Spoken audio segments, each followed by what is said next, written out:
ప్రేమగల మా తండ్రి, గొప్ప దేవా, నీ కొందనాలు.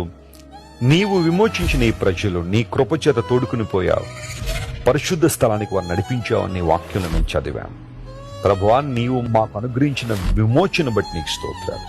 మా పాపముల నుండి, అపరాధముల నుండి విడిపించిన ఆయన నీ ప్రజలుగా మమ్మల్ని చేసుకున్నందుకు హృదయపూర్వకంగా నేను స్తుతిస్తున్నా, మనసు తెరిచి నేను ఆరాధిస్తున్నా ప్రభువా.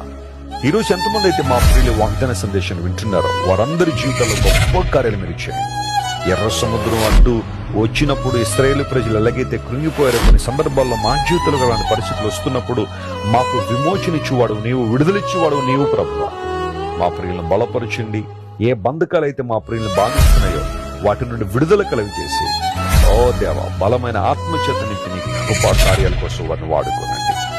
ఘనతయు, మహిమయు, ప్రభావము నీకు మాత్రమే ఆరోపిస్తూ యేసు క్రీస్తు వారి అత్యున్నతమైన నామం పేరిట అడిగి వేడుకొంచున్నాం తండ్రి. ఆమేన్. God bless you, dear friends. Have a wonderful day.